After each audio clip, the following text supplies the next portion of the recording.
In 1982, First Blood introduced the world to John Rambo, but not the unstoppable killing machine you think you know. This Rambo was quiet, broken, dangerous in ways that had nothing to do with firepower, and his story almost died before it ever hit theaters. Stallone thought the movie was a disaster, so bad he tried to buy the film just to bury it. In the next few minutes, you'll find out why the original ending had Colonel Troutman pulling the trigger on Rambo, why Stallone thought First Blood was the worst film of his career, and how one scene unexpectedly became therapy for real-life soldiers. So let's start at the beginning. First Blood's journey from page to screen was almost as painful as Rambo's trip through those woods. Fact number 1, it was banned before it was a movie. David Morrell's 1972 novel First Blood was so violent and unrelenting that some Canadian libraries pulled it from their shelves.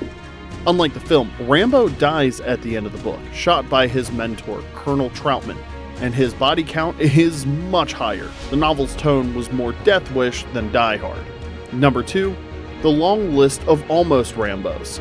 Before Sylvester Stallone signed on, First Blood spent nearly a decade in limbo, with the role of John Rambo offered to Steve McQueen, Al Pacino, Robert De Niro, Clint Eastwood, Paul Newman, and others, all of whom passed.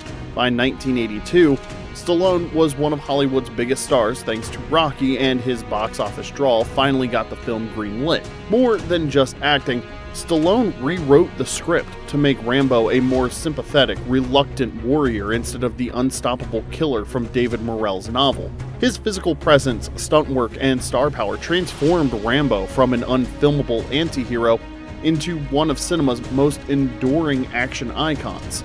Number 3, the script that wouldn't sit still. Now, before Rambo ever touched the big screen, First Blood's script was passed around Hollywood like a hot potato. Over 25 drafts were written across 15 years, each one pulling the story in a completely different direction.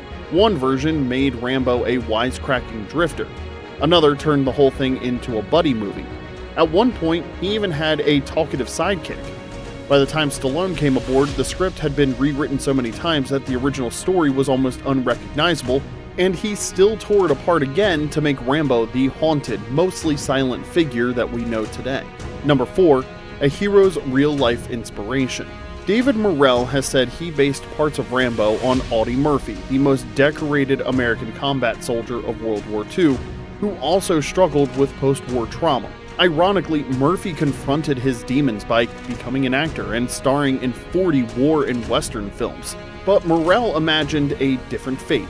What if a modern Audie Murphy had come home from Vietnam instead of World War II? How would a changed America treat a soldier it wanted to forget? Number 5, the ending they tried to hide.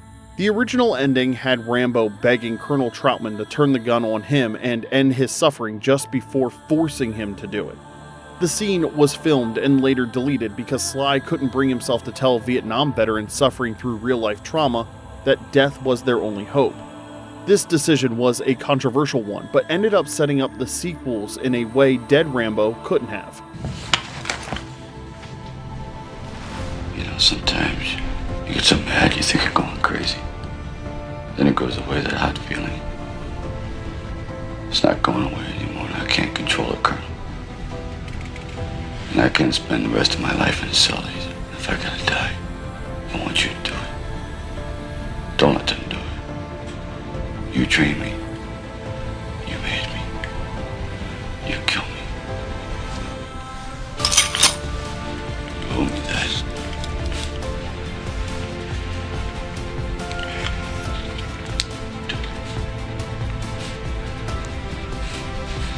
Do it. Now, with the story locked in, it was time to bring it to life, but working on First Blood was far from smooth sailing, even for Stallone. Number 6, Rambo's silent treatment. The original edit of First Blood had Rambo giving long monologues and backstories, but Stallone felt the silence was more powerful and cut 90% of his dialogue out, reducing a 3-hour movie to 1 hour 30 minutes. In the finished film, he barely speaks until the very end and delivers just around 500 words of dialogue total. Less talking equals more pain. Number 7, the sheriff's transformation. You got someplace I can eat around here? There's a diner about 30 miles up the highway. Is there any law against me getting something here? Yeah, me. Why are you pushing me? What did you say? On paper, Sheriff Will Teasel wasn't meant to be a villain, just a small-town lawman trying to keep order. But Brian Dennehy gave him a personal edge that made the tension feel almost chemical. Dennehy personified a decorated Korean War veteran whose quiet resentment isn't in the script, but it's in Dennehy's performance. The way he sizes Rambo up, the sarcastic jabs, the quick temper. It's not just about keeping the peace, it's about one soldier seeing another as a threat to the life he's carved out and doing everything he can to push him out of town. Number 8, a leap that broke more than the fall. That scene where Rambo jumps off a cliff.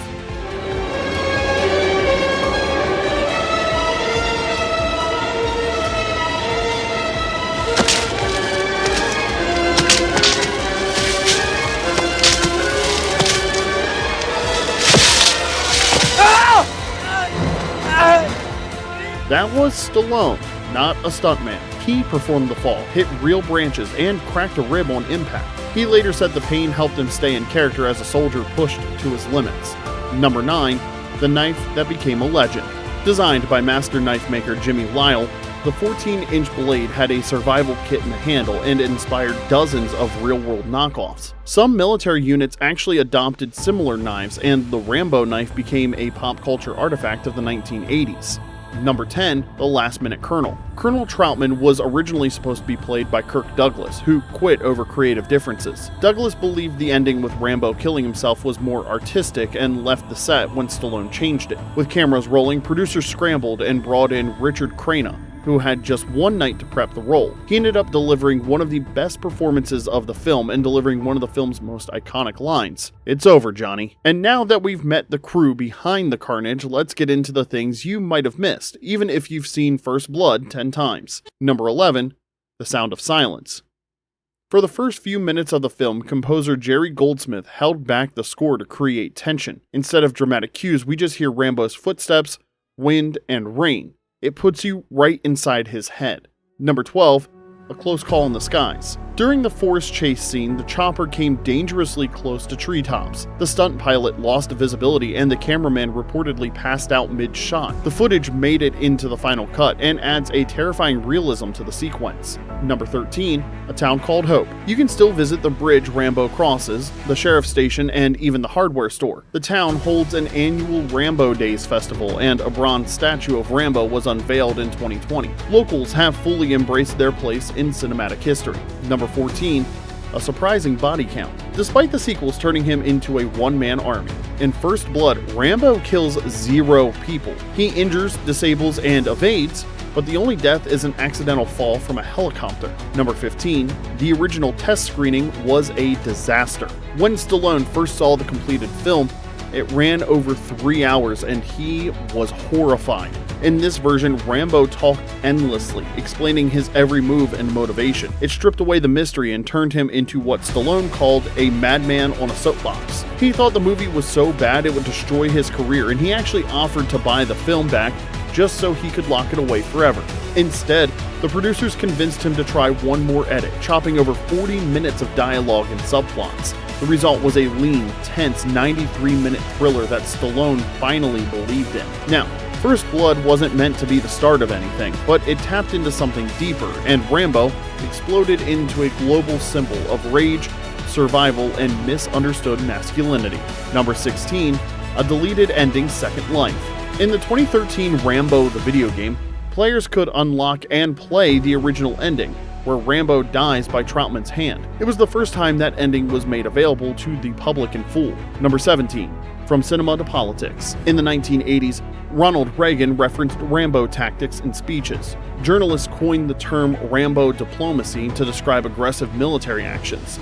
A fictional Vietnam vet had become a real-world foreign policy metaphor. Number 18, The Rambo Effect Goes Global. From Turkey's Rampage to India's Commando, countries around the world cranked out their own versions of Rambo, often copying scenes shot for shot.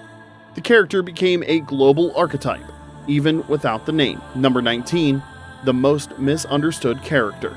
People think Rambo is about war, but Stallone insists the first film is about loss and rejection. Rambo isn't a hero. He's a wound that never healed.